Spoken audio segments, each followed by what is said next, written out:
Hello, everybody. It's your girl, Ashley, the amateur expert, and I'm coming to you live today, and I am in the hot seat.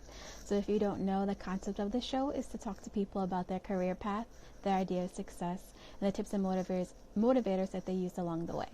So this is my 32nd episode that I'm recording, and 32 is my favorite number, and so I wanted to be the 32nd guest, excuse me. And I am extremely nervous doing this by myself and not having someone to lean on, but here we go. So I am Ashley, the amateur expert, and I currently am the purchasing supervisor at a community health center. I am the founder, I suppose, of the Amateur Expert brand. I also am the visionary behind Just for Kicks, and I am working on getting Affirmed Armor and Apparel up and running. So what did I want to do when I was younger? So I was the type of child who wanted to do things that other people didn't. So there was a anti-drug commercial back in the day, and it was like, I want to be a ballerina. And then this poor little kid was like, no one says they want to be a junkie. And then here I go, I want to be a junkie. Like, what? So yeah, so that's just one example of the things, or to show you how I wasn't the normal kid. So I wanted to be a junkie at one point in my life, not knowing what a junkie was, but I was just, I guess, excited to do things that other people weren't doing. My mom told me at one point wanted to be the driver of the church van. I think besides wanting to do things that other people weren't interested in doing, I wanted to be of service to others. So, hey Jelly. What did I think success was when I was younger? I thought success was doing things, I would say, the right way. So I come from a single family household. My mom was for the majority of my life, the breadwinner of our family, and she is an RN, and she instilled in me that, always choose time over money, and also to make sure you experience life. And so the amateur expert actually came from her, because she always said to know a little bit about a lot. So I think when I was younger, I didn't necessarily equate success with money, but I did equate success with maybe attaining goals, or I would say, like, I thought success was a nuclear family. Mom, dad, 2 kids, and, white picket fence. But then, although that wasn't my experience, I didn't feel like my mom wasn't a success.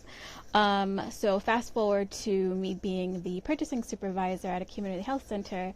When I interviewed for the job, I had no idea what purchasing was. As a kid, I did not like shopping. I still don't like shopping. And so it's kind of interesting how I stumbled into it. But I started a while back working at a construction company. No, where did I work first? I was working at the hotel. So I went in for an interview to be a housekeeper at a hotel. I was 18 or so. I was just looking for any job. And when I interviewed, the manager was like, I think you're great. I want you to be on the front desk. And I was like, okay. So I started working at the front desk for a few years. I worked in sales, and I really enjoyed working with other people, and working at the front desk, I think, allowed me to anticipate other people's needs and to meet and exceed them. And that's something that I still enjoy to do to this day. I was working at the hotel, and one of the things about hotels is that if you are working the front desk and it's really slow, you get sent home. And so I had an interaction with a guest, and they saw me one week and then didn't see me for like a week or 2. The next time they saw me, he was like, where have you been? What's going on? So I explained that same sentiment to him. And he was like, I've got a new job coming up. I'm going to take you under my wing, and you're going to come work for me. And I was like, okay, mister. Like, I was a little creeped out, not going to lie. So he kept saying it. So he asked for my resume. So I gave him my resume with all my personal information taken off. I gave it to him on like a Tuesday. Thursday, he saw me back at the hotel and he was like, they want to hire you. And I was like, excuse me? So they asked me that next day, Friday, to go for the drug screen and all those things. And they wanted me to start Monday morning. And I was like, excuse me, I have a job. So let's postpone this a little bit. So I ended up started work with the construction company as an office manager the following week. And so I was juggling both hotel front desk and the office manager at the construction company. Did that for a while. And I still didn't really know what I wanted to do. I was going to school for hospitality. I was going to school for business. I was just going to school because I felt like that's what you were supposed to do. And then the chief of HR at my current job, I knew her personally, and she was looking to replace her assistant. And so she was like, you should come in and interview for it. And I was like, okay. So I did, but I had no HR experience, like none. So the people in her office really liked me, and so they sent me on 2 other interviews. One was an office assistant for the call center, one was at the behavioral health, and one was with my current supervisor in purchasing. He and I hit it off, and it was great. So that is how, long story long, that is how I got into purchasing, and honestly, I love it. So what is purchasing? So in the community health center field, I guess, or I guess in my establishment, I'm responsible for leases for our new buildings, for our copiers. I'm responsible for approving purchase orders and creating requisitions and purchase orders and sending them out to our vendors so that all of our 18, I think it is, sites have the supplies that they need. I train all of the people, all of the users, I guess, on our purchasing software. And yeah, it's something different every single day.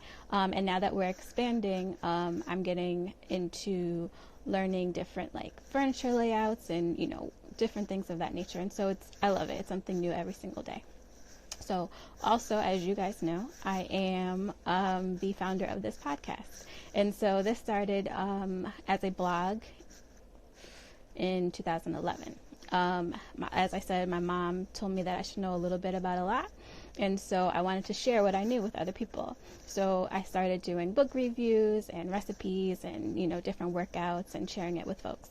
But I was very insecure in my writing ability, so I stopped. And then it was something that was burning inside of me to continue to do. So I started with the interviews. So I still work at the hotel. Don't tell anybody because they can't have a discount. No, just kidding. But I'm serious. I bartend part-time 1 night a week or 2 nights a week. And I love talking to people about their journey. I've had people who are rocket scientists, people who have invented things. I've had people who were in the Peace Corps for years. And to me, it's very exciting and intriguing to see how they got from what they wanted to do when they were younger, or how did they evolve into this career. And so I was super excited and intrigued about it, and so I decided to bring it to life here. And so every week this is what I do. So one of the questions someone asked, Jilly asked, was what are some of my goals for the Amateur Expert? I want to be consistent. I want to continue to do it. I hope that other people are inspired by the stories that are being told. I hope to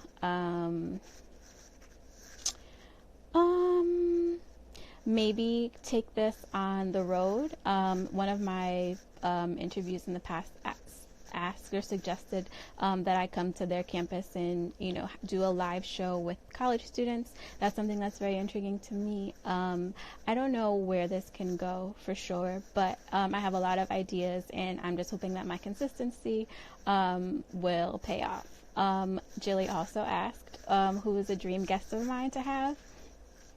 Honestly, I just want to interview people who are interested in sharing their story. I have interest in talking to anyone who wants to speak to me. My platform isn't big yet, but as it's growing, I want to share with other people, because I really truly believe that when you share your story, you inspire others. And it doesn't have to be you never know what inspires other people. What else? Someone asked me about my traveling. So one of the reasons why I haven't quit the hotel 100% yet is because of the massive discount that I get. And so that is one of the things. And also because I prioritize it, right? So everyone has their vices. Some people want to buy the new Jordans every week. Some people have families, and no disrespect to that. But people spend on things that they want to spend on. And so one of the things that I budget for annually is a vacation and Beyonce tickets, because that's what's important to me currently in my life. So yes, I think it's very important for you guys to do what's important to you, and travel is something that's important to me. I think, so now what is success? What is success to me now? Being consistent, setting a goal and achieving the goal, trying not to stress myself out. Success, I think success to me is still, the nuclear family, and, growing and expanding my legacy, I think, is something that is important to me. What else? I think that's it. I don't know. I think success changes in every stage of our life. And so that's what success is to me currently. And the tips and motivators I used along the way. So God is like awesome. Jesus is my homie. Like, I am certain that I would not be where I am today without that influence in my life. My spiritual beliefs, my family, my friends have been very influential to me, and being able to reach out and lean on people who you can trust is also, I think that's been something that has helped me. I have friends on all coasts, not all countries, but a lot of different countries. And I think my network is something that is important to me. And also, I'm a Googler. I Google everything.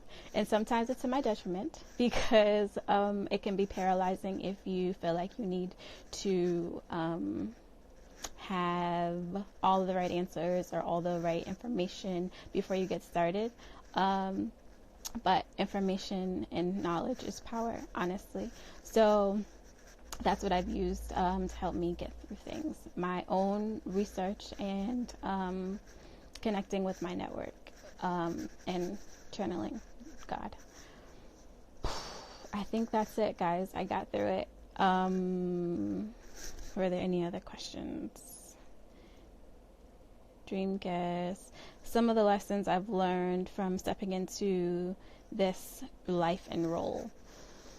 One of the lessons that I learned is that the people who I thought would be supporting me, or rooting for me, or reposting me, or who would be actively willing to, support or promote, haven't been. And it's been strangers. It's been people who I speak to.